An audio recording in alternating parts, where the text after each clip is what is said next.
We are back with another episode of the 25 most intriguing Seahawks for 2024. This is the third episode, man. We're down at number 17, and we're going to bring you guys again four more Hawks. It's just the time of the year, man. We're just giving you guys content, and these are 25 guys on this team currently with the new regime under Mike McDonald. There's just so many moving pieces.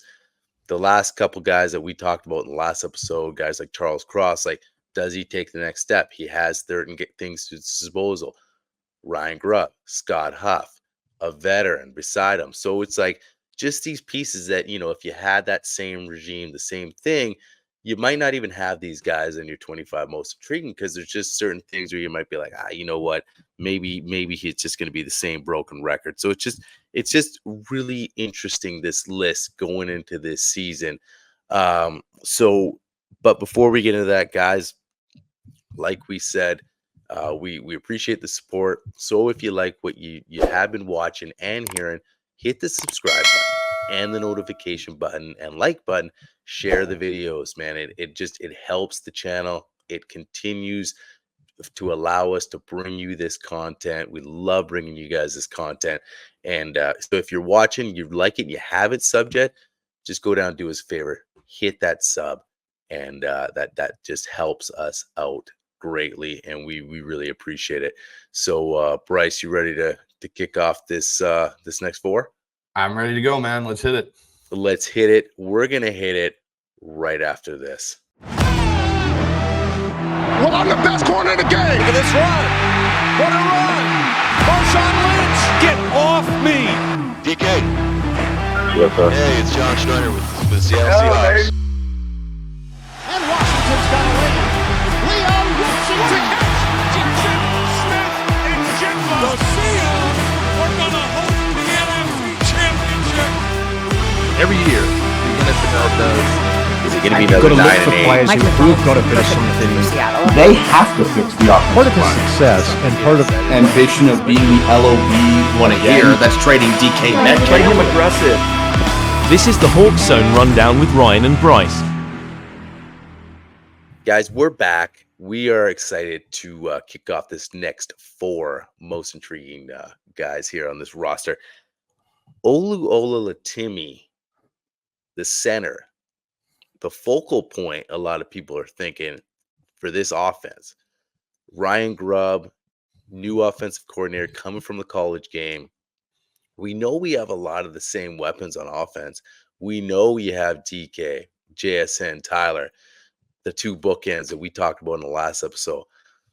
But man, that interior, there's a lot of question marks. And now that center position, we've had a revolving door in that center position for years. We draft this kid, one start last year, Evan Brown beat him out. He's the veteran. He's on the list here at 17. What's most intriguing about him for you? Honestly, what's most intriguing for me is if Olu can take this job and be our center for the next, 5-6 years and really solidify the middle of that offensive line. Like you talked about it just there, Ryan, that's been a revolving door at that position. And it is extremely a crucial position on the offensive line as a linchpin in that group as the center. And since we traded away Max Unger for Jimmy Graham, which I still am not in favor of to this day, I still think it was one of the worst deals John Schneider and Pete Carroll made in their era, set us back massively and set this franchise back in that position. Every year they have had a new starting center practically. They had the little bit of consistency there with Justin Britt for a few years where he was the center. But honestly, they had Drew Nowak. They had, I can't even remember his name. And he was, the center in 2015 that all of a sudden, they started halfway through the year and solidified it a little bit. I'm hoping that Olu can take that step, own the job. He did start the Dallas game last year and did quite well in that game. They did bring in Nick Harris, who knows Scott Huff from his days at Washington. So to be a kind of a competition and like we talked about in the prior episode of this mini series, Christian Haynes could possibly be a guy that is in competition for that spot if he doesn't win a position at right guard. So when I look at this situation for Olu, if he comes out, does his work, and he apparently has looked a lot slimmer in camp this year than he was last year. So if he comes in, owns this job, and comes in and starts and does his thing and is stable in that spot, it sets Seattle up greatly going forward, because he led Michigan's O-line for multiple years, and they were, when he left, considered the best O-line in college football. And that was a lot to do with Olu and his ability to communicate and, understand the fronts he was seeing, get the blocking scheme set up for that powerful Michigan run game. And, he's a really agile guy and he's smart. So, I really hope Olu takes that step. And that's why I think for him being number 17 on our list, yes, he's going to be extremely important, but we got to wait and see what that looks like when training camp hits. Yeah, that's a big thing. That's the one guy I just hope really works out in the squad, because like you said, it's just so vital to have a guy that you could say, okay, here he comes. I got my center. So especially you're looking at a guy like Gino, he doesn't want to go through another center, and you need that guy, that communicator there. And it's just like you said, he is a smart guy. So hopefully, that enables him to pick up what Scott Huff's putting down and just really solidify that and say, okay, I'm going to take over this center spot. I'm going to be this guy for years to come. But yeah, man, moving on to the next one. Derek Hall, second round pick that we took a year prior. He's a guy that kind of got lost in the shuffle a little bit. Again, a guy that when you and I talk about draft and we're like, what are their needs and this, that, we always go back to be like, wait a second, there's guys on this roster from a year prior that wait, you don't just brush them off. Here's guys that, hey, okay, so what? They didn't come out of the gate guns blazing. They're on this roster for a reason. That doesn't mean we got to go out and draft another guy that plays his position. So obviously he's back on the roster still. What's most intriguing to you about Derek Hall? Honestly, for me, is can Derek Hall take the Boy Mafe jump in year 2? So I think some of his issues last year and struggles was the scheme. I think Pete Carroll's scheme didn't fit Derek Hall and what he was good at doing. He's a rookie coming out. Edge rushers generally, unless they're a generational guy, struggle when they initially come into the league because the tackles they're playing are going to be better than what they played in college. And so I think Derek Hall did struggle. Now, from what I've heard, he slimmed down a little bit as well to get into better shape. I think Mike McDonald is going to be much more creative in how they use Derek Hall and what they, when they bring him into the rotation behind, Chenna, Boy Mafe. Dre Jones is going to be playing in that spot a little bit as well from what we've heard in minicamp. So I think this is a really for me, Derek Hall is competing with Darrell Taylor to see who's going to be that third true rusher in that edge group. I think Derek Hall has got better upside than Darrell Taylor. We've seen what Darrell Taylor's been. And I think Derek Hall can be a better edge setting defender. Like he can help in the run game more than Darrell Taylor can. I think this is a huge training camp, but I also think this staff change is going to benefit Derek Hall more than people realize.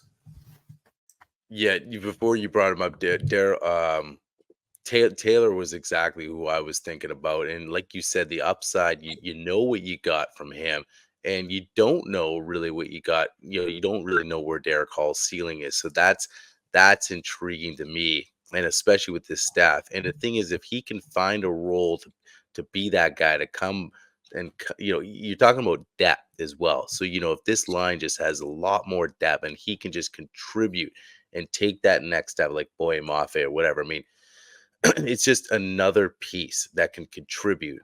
And that's what you need on that D line. You need that rotation of guys that can contribute. So it's going to be interesting to see. Obviously, Taylor was a guy that was on our first episode of Intriguing Guys. And that's going to be an interesting thing when both those guys are going at it at camp to really see. Because, there's a lot of guys on this line this year. But for especially for a guy that was picked in the second round, you have high hopes that he can take that next step. Especially who's better to find a good spot for him than Mike McDonald. No, 100%. So, like, we both said, Derek Hall, I think, is going to take a jump this year. And I think, in my opinion, he's going to be more impactful than maybe people are expecting. And which is why I don't think Seattle, you saw them address the edge position much in the draft.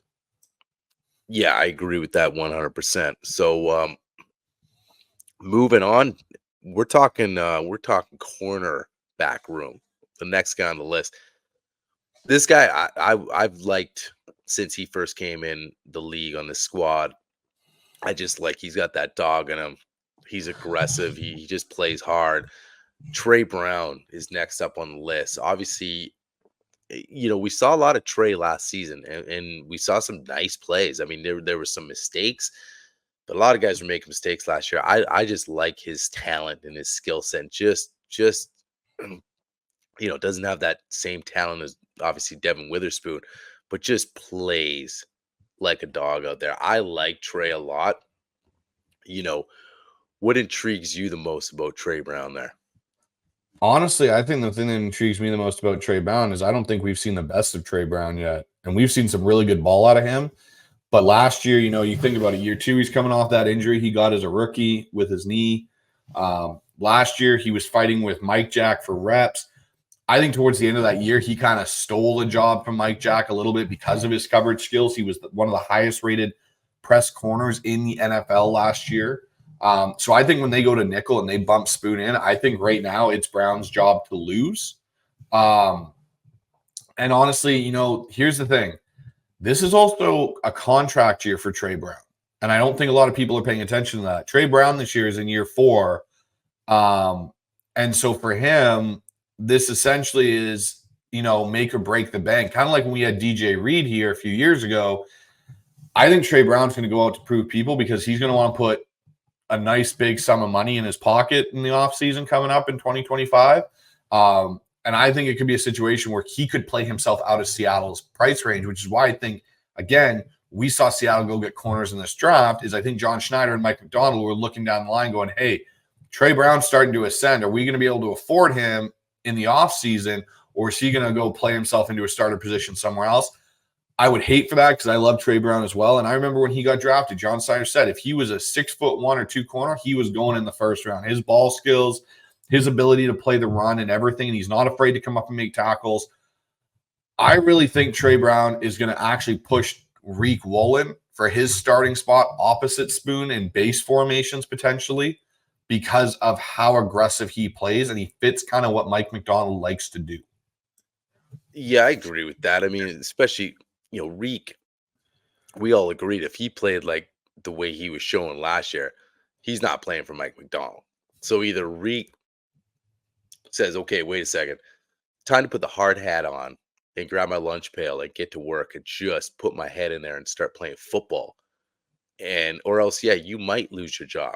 Because when you look at opposite ends, you got Devin Witherspoon, who we don't even need to say anything about him because we already know what he's going to bring to the table. And then what you just mentioned with Trey, same thing, and that's the kind of guy that Mike's going to like, and like you said, yeah, all right, he's a 6'1" guy, like he's top pick. It's just what he brings to the table. And, the jury's still out on Reek, man. I mean, there's guys that are saying, hey, no, it's Reek's job to lose. Yeah, I mean, I'm not really in that camp completely. I think he's got a lot of great attributes and he had a great rookie season. But if you just based it on last season, forget about the rookie season. I don't know if a lot of the same people would be saying that. So, because the thing is that without that rookie season, if that was his first, like that just would have looked bad. And you'd be like, he doesn't have a spot. So I think he's still playing off some of that rookie year to say, well, wait a second. He had a great rookie year, came out of nowhere. He's fast as hell. He's long. It was just an off year, injuries, comes back. And sure, that might be true. But I think there's going to be more competition people think. So that Trey is an awesome guy to have on the list. I'm looking for it. And like you said real quick about the contract, it's one of those things where, you're only going to pay so many guys. If he balls the hell out, well, that's going to help us. And that just means his defense is probably balling out. And hey, man, like we wish you luck. We hope you get paid, and like you said, we'd love to keep you, but and we have obviously a couple corners, like you said, we drafted, and you always got to look at the future for the depth, because right now we're loaded there. So yeah, I mean, and it's funny because yeah, when he got hurt, like you said, when he came in, you were just like, man, this kid looks good. So and he played good last year. So we'll see if that continues and he really flourishes in this new system, man. So moving on to a guy that was a big acquisition for us at the trade deadline.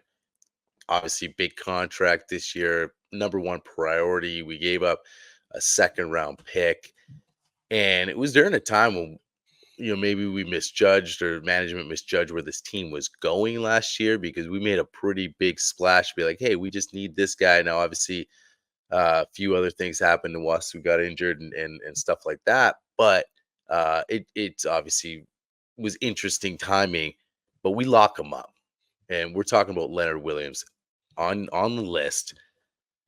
What intrigues you the most? Obviously, there's a lot of great things that we like about him. We love that he's back. What's intriguing the most to you about him? So a couple of things intrigue me the most about Leonard Williams. Him fitting into Mike McDonald's scheme, I think it's going to be really interesting, because he's already said he's playing like 6 different positions in this defense. So they're moving him up and down and all over the place on that defensive front. And 2, he is now going to be more of a leader in Seattle than he was for, say, last year when he came in to the team. You don't have Bobby Wagner here. You don't have Jamal Adams. You don't have Quandre Diggs, who were the leaders of that defense. Leonard Williams is now going to be one of those guys that's looked upon as a leader of that defense. So I truly look at this and go, now we're going to find out if the trade acquisition was worth it. And the last time we made a trade with a New York team, didn't really pan out in our favor in the Jamal Adams deal. So I'm hoping this goes differently. I think Leonard Williams is going to fit really well into Mike McDonald's scheme and what he wants to do. I think there's going to be a bit of a role for him like he had with Calais Campbell when he played there. And I think there's going to be, some role from Justin Matabwikwe kind of situation where they're going to use Leonard Williams all over the place, create mismatches for him. And again, you got to think of that front now with Murphy and with, Jaron Reed and Dre Jones and all these different guys along this deep front now. Leonard Williams may not be seeing the double teams that we kind of all expected. So, I think it's going to be really interesting to see how this shapes up for Leonard Williams. But again, we got to find out if he was worth the money. Yeah, that's the thing. Big contract. But like you said, man, one of the leaders now, like really it's going to be him and Spoon when you think about it. Like Spoon's emergence as this leader already. Second year and Leonard. So these are the guys. Leonard Williams is going to be a voice, he's going to be a leader. So it's one of those things that it's going to be really intriguing. And also because he was on this team last year, this is his first camp. So with Mike, everybody's new. Leonard, really his first camp, his first go around at how they're going to be doing things in Seattle leading up the season. So his first full season, he's just intriguing. He's exciting.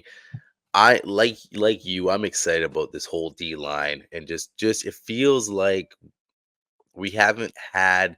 If you look at the turnover, like just go back. If people pull up the roster from even a couple of seasons ago and look at the names on that roster, and John Schneider's done a good job of really overhauling that D line. You look at it, and then of course bringing in Byron, but Boy Mafe and Dre Jones, and even though he had a disappointing year, well, you know what?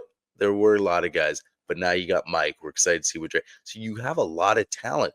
You look back, like we were talking about names like the LJ Colliers of the world that was supposed to kind of slide in, a former first round pick of the Hawks a few years ago. Those were some of the names on this D line prior to that, was just kind of, decent dudes.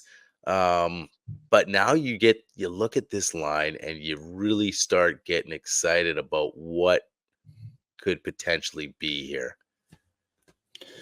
No, 100%. This D line is going to be really interesting to see how it kind of all shapes up. and how they use them and how they dispatch them. Remember, our Legion of Boom teams in 2013 and 2014, Michael Bennett and Cliff Aver weren't starters on that Super Bowl winning roster. They were rotational pieces. So the more rotation with Murphy, with Reed, with Hankins, with Dre Jones, with Williams, like the more we're able to rotate these guys and keep them fresh throughout the games, the better impact they're going to have when we need them to have an impact. So I think it's going to be really, really interesting to see how it kind of all shapes up for the Hawks in this defensive front. Yeah, 100. It's exciting. I think the fans are excited. Leonard's definitely going to be an intriguing guy to keep your eye on because, like you said, gave up the capital, signed him to a big contract. He's going to be a leader, expected to be a leader. So yeah, it's really going to start with him on that defense. So, guys, there's 4 more for you. Yeah, we're getting down to. I mean, we're halfway through this list already, or close to it. Not quite. Next episode we'll get there. But yeah, bringing you guys 4 more Hawks and leading up to camp, man. So we're excited. We're waiting. We're bringing you this list, and it's really to give you guys info and help you out. Kind of not help you out, but just kind of like, hey, when camp starts, look out for these 25. Like these are our 25. Now you might have your own. But these are all 25 that we really, we've looked hard and dissected this team and came up with these 25 that we say, hey, these are really intriguing guys. And have a look when you're watching the practices and camp and leading into the preseason, all that stuff. Keep your eye on these guys for sure. Among other guys, obviously, there's other guys that won't be on this list that are still good players and going to contribute hard to this team. But again, guys, that's another 4. And just before I let you go, guys, if you like what you're hearing, hit the sub and the like button. And help support channel. We really appreciate all the support we've been getting. So that's that wraps up another 4, Bryce. It does, man. The list continues. So that's all for us, and we will catch you guys on the next one. Go Hawks. Go Hawks.